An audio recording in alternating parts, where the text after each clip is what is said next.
You might be thinking that why is this guy so dripped out just for a YouTube video? Why are all of his fingers iced out? Why does he look so hot? He should probably model for Louis Vuitton. So basically, I just came back from a hangout and a lot of crazy stuff happened over the past few days and I just wanted to talk about it. I basically took a trip to Delhi for the Kanye West concert that was gonna happen. And I had planned it around a month ago. Everything was going well until just a week before the original plan, before I was supposed to come to Delhi. Kanye West announces that he's gonna postpone his concert. And that's pretty sad, but I can't really do anything about it because I've already booked everything. So I just think that I already have a lot of friends in Delhi and just meet them and come back home. It's gonna be fun because my finals are finished and I, of course, deserve a break after that. So the plan still continues even though the concert has been postponed. Just 3 days before I'm supposed to reach Delhi, one of the friends I was supposed to come with tells me that she has cancelled the plan. I'm devastated because I was really excited to meet everyone. But I'm like, alright, I've booked everything, I can't change anything. And I also have another guy coming with me who'll stay with me. The first day I reach here, I book a hotel right before coming to Delhi.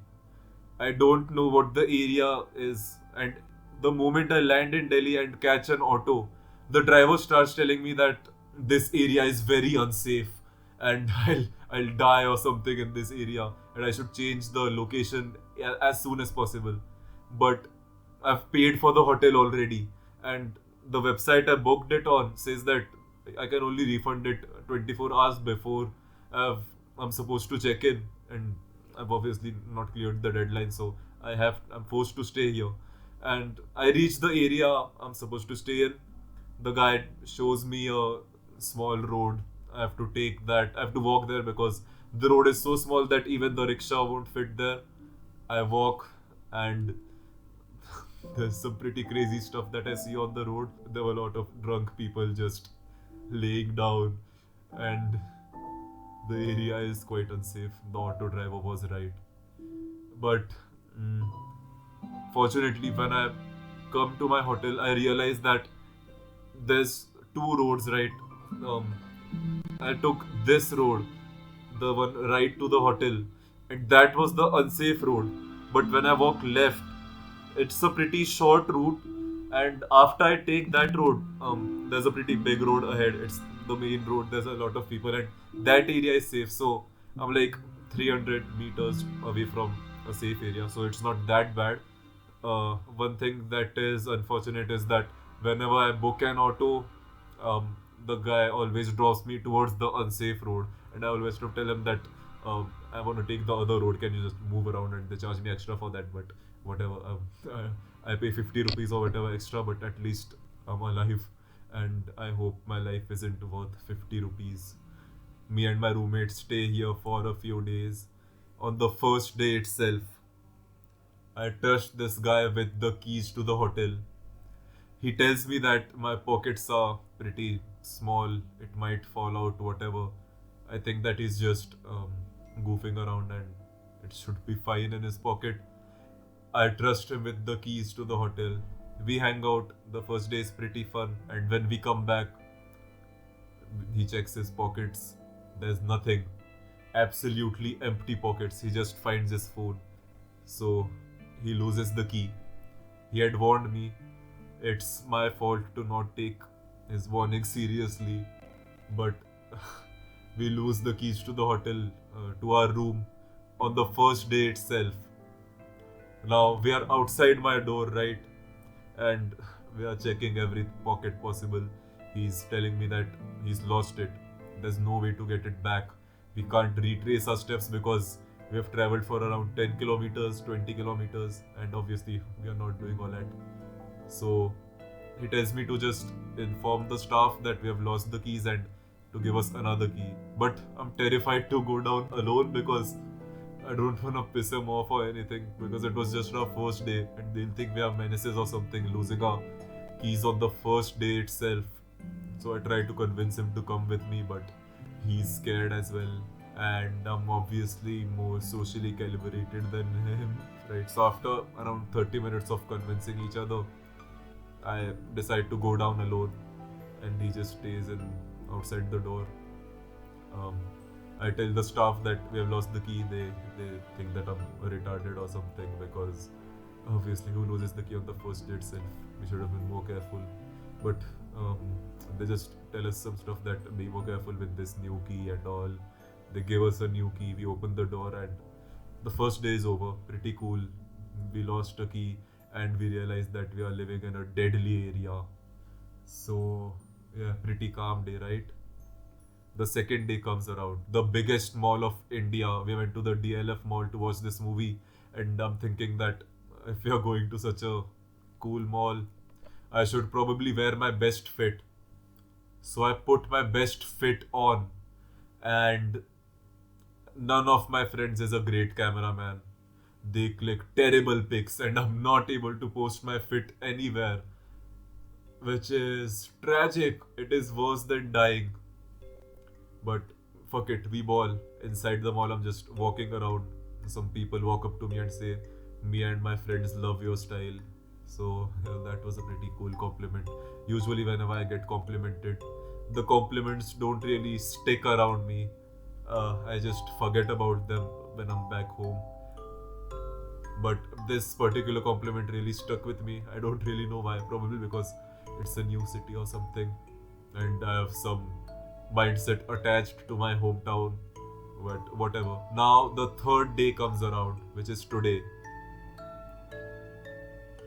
A lot happens on this day, right? The start is pretty cool. We are hanging around, having fun, whatever. Then we decide to go to IIT Delhi, right? Because everyone I've met in Delhi is from IIT Delhi. Because there was some event over there, the Change Makers Bootcamp, if you know what that is. I was selected in that, and right, all of us met in that Change Makers Bootcamp. That's how I know everyone I know from Delhi. So we decide to just go there because it's gonna be nostalgic. We'll explore whatever areas we had been to a year ago when we were here. We go to the lecture hall. In the lecture hall, they ask us our purpose for coming, and this is some crazy foreshadowing. An important detail that you all should remember is that I tell the security guard that my friend has lost his phone and I want to return it, which is obviously a lie because usually only students are allowed inside. So this was the best possible excuse that I could think of. I tell them that my friend has lost his phone and I'm here to return it back. I'm gonna be in this particular hall. I'll return it and come back, whatever. So right, I link up with my friends over there.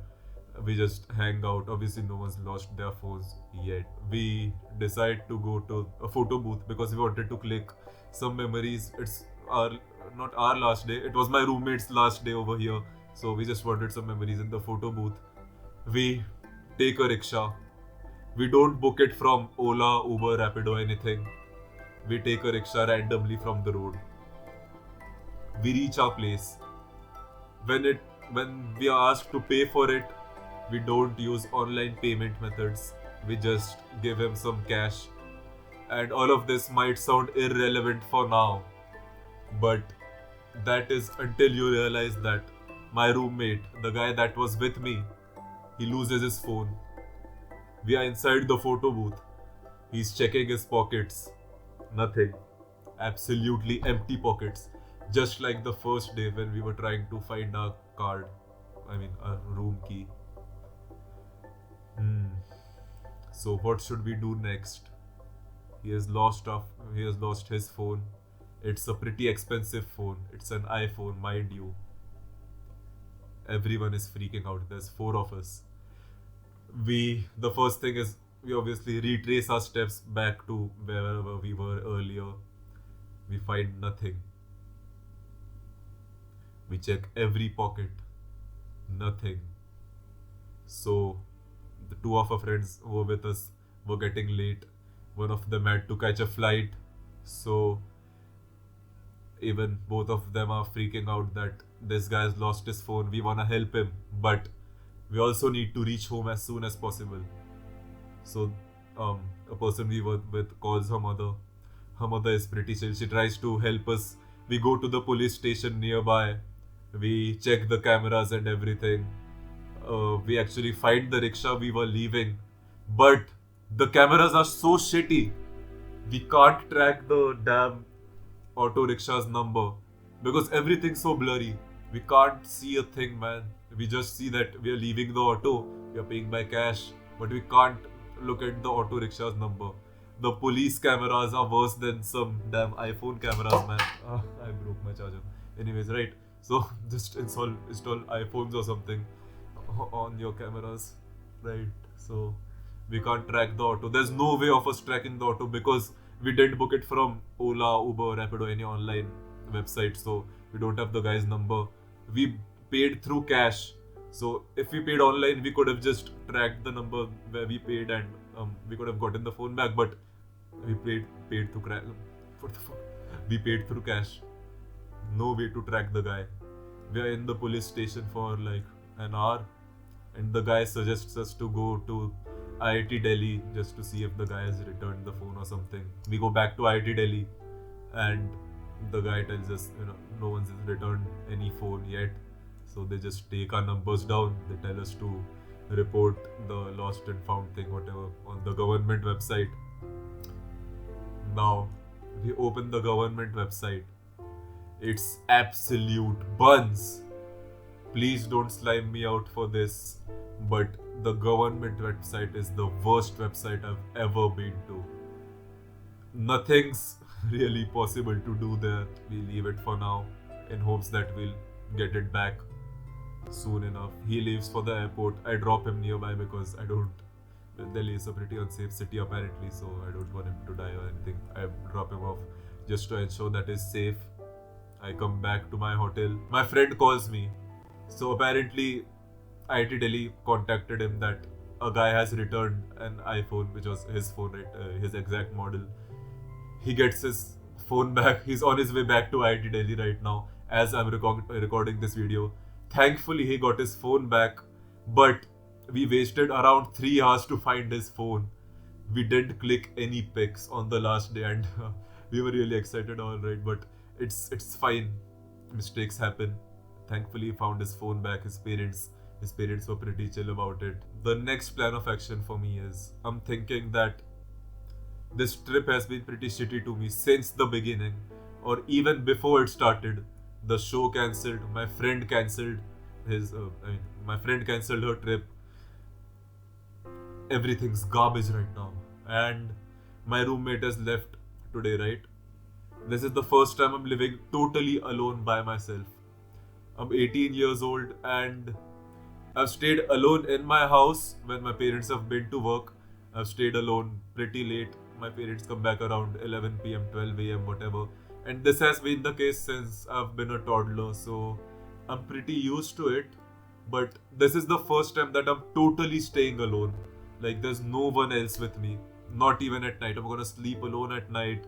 I'm gonna live alone the entire day. I'll explore around, meet my friends and all. That's fine, but I'm gonna live in my room alone. So, even though this trip has been pretty shitty to me since the beginning, I'm not gonna let this affect me because I'm so Sigma. I have nothing planned right now, but I'm sure that this is gonna be a memorable trip. It already is, but this is gonna be the best time of my life. I'm planning to cold approach 100 people to improve my social skills.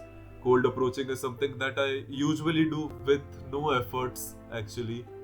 I used to be pretty nervous earlier, but I can just compliment random people on the road right now without being scared. But around 100 approaches and I'll be on another level. And I'm doing this because I'm in another city, right? So back in my city, my parents are pretty well known, if you say so. I mean, right? They're pretty well known, and when I walk up to people or when I try to make new friends, they tell me, "Oh, you're their son, right? You're this person's son." So they already know me, even though I don't know them. So cold approaching is pretty tough in my city. It's pretty nerve-wracking because what if this guy knows my parent already and he reports? But over here, there's no issue. No one knows my parents. It's a totally different city. It's a totally different state. I'm around 1,000 kilometers away from home. I have total freedom right now. No one's gonna stop me from doing anything. So although things didn't work out in the beginning, I hope that I learn a lot of new things in this trip, and I hope that I take every skill that matters to me to the next level. I've also applied to colleges, right? So every decision that's gonna come within the next week. So I'm gonna be here alone, looking at all of the decisions, whether I get accepted, rejected, waitlisted, whatever. I hope that by the end of this trip, I'm a totally new person and way better. And I'm still iced out as always. Yo.